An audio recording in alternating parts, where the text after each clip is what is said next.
السلام علیکم۔ حضرت ابراہیم علیہ السلام نے ایک مرتبہ اللہ تعالیٰ کے دربار میں یہ عرض کیا کہ یا اللہ مجھے دکھا دے کہ تم مردوں کو کس طرح زندہ فرمائے گا۔ تو اللہ تعالیٰ نے فرمایا کہ اے ابراہیم کیا اس پر تمہارا ایمان نہیں ہے؟ تو آپ نے عرض کیا کہ کیوں نہیں، میں اس پر ایمان تو رکھتا ہوں، لیکن میری تمنا یہ ہے کہ اس منظر کو اپنی آنکھوں سے دیکھ لوں تاکہ میرے دل کو قرار آ جائے۔ تو اللہ تعالیٰ نے فرمایا کہ تم 4 پرندوں کو پالو، پھر تم انہیں ذبح کرو اور ان کا قیمہ بنا کر اپنے گرد و نواح میں چاروں پہاڑوں پر تھوڑا تھوڑا گوشت رکھ دو۔ پھر ان پرندوں کو پکارو تو وہ پرندے زندہ ہو کر دوڑتے ہوئے تمہارے پاس آ جائیں گے اور تم مردوں کو زندہ ہونے کا منظر اپنی آنکھوں سے دیکھ لو گے۔ حضرت ابراہیم علیہ السلام نے ایک مرغ، ایک کبوتر، ایک گدھ، ایک مور اور ان 4 پرندوں کو پالا اور ایک مدت تک اور ان 4 پرندوں کو کھلا کر پلا کر خوب بڑا کیا۔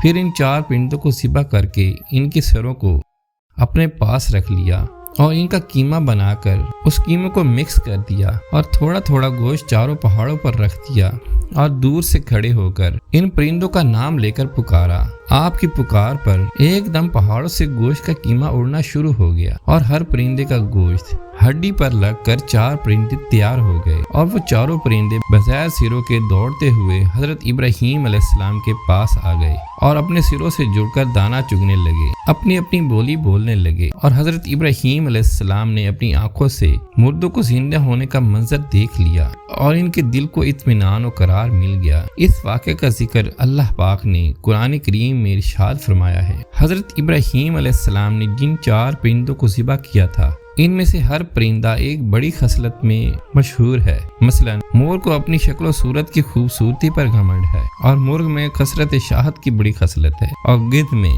اور حرص اور لالچ کی بری عادت ہے اور کبوتر اپنی بلند پرواز اور اونچی اڑان پر غرور کرتا ہے۔ تو ان 4 پرندوں کو ذبح کرنے سے ان 4 پرندوں کی خصلتوں کو ذبح کرنے کی طرف اشارہ ہے۔ 4 پرندے ذبح کیے گئے تو حضرت ابراہیم علیہ السلام کو مردوں کو زندہ ہونے کا منظر نظر آیا اور ان کے دل میں نور و اطمینان کی تجلی ہوئی، جس کی بدولت انہیں نفس میں مطمئنہ کی دولت مل گئی۔